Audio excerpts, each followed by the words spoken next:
কলকাতা টিভির পর্দায় আপনাদেরকে সকলকে স্বাগত। আমি পূজালি রয়েছি আপনাদের সঙ্গে। ইতিমধ্যে জানা যাচ্ছে যে ধর্মতলায় যে উচ্ছৃঙ্খলা সৃষ্টি হয়েছিল 24শে জুলাই ককরোচ জনতা পার্টির তরফ থেকে যে বিশৃঙ্খলা বা উচ্ছৃঙ্খলা বা আইনকে লঙ্ঘন করার চেষ্টা হয়েছিল, ইতিমধ্যে 12 জনকে গ্রেপ্তার করেছে কলকাতা পুলিশ। তাদের মধ্যে মেন অভিযুক্ত যিনি পালিয়ে যাওয়ার চেষ্টা করেছিলেন তাকে কলকাতা পুলিশ বর্ধমানের অন্ডাল থেকে গ্রেপ্তার করেছে।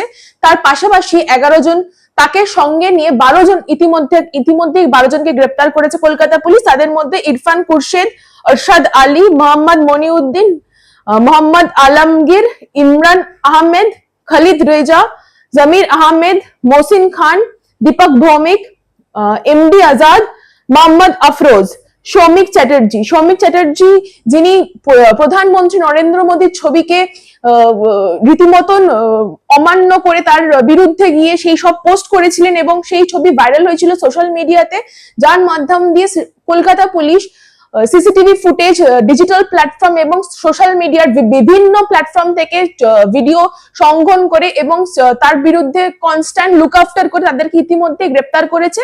কলকাতা পুলিশ তরফের থেকে এটাও জানানো হয়েছে তাদেরকে এক্স্যাক্টলি তারা সেই সময় সেই ঘটনাস্থলে ছিলেন কিনা, তারা আদৌ মারধরের মধ্যে যুক্ত ছিলেন কিনা, বা সাংবাদিকদের ওপর বা পুলিশদের ওপরে যে আক্রমণ বা মারধর করার সৃষ্টি হয়েছিল তারা সম্পূর্ণভাবে ছিলেন কিনা এই ঘটনাতে, তার সম্পূর্ণ ছানবিন করার চেষ্টা করছে কলকাতা পুলিশ। কলকাতা পুলিশের মুখ্যমন্ত্রী শুভেন্দু অধিকারী জানিয়েছেন যে যাতে তৎপর ব্যবস্থা নেওয়া হয় এবং কলকাতা পুলিশও তার সঙ্গে সঙ্গে তাদেরকে দুদিনের মধ্যে 12 জনকে গ্রেপ্তার করেছে।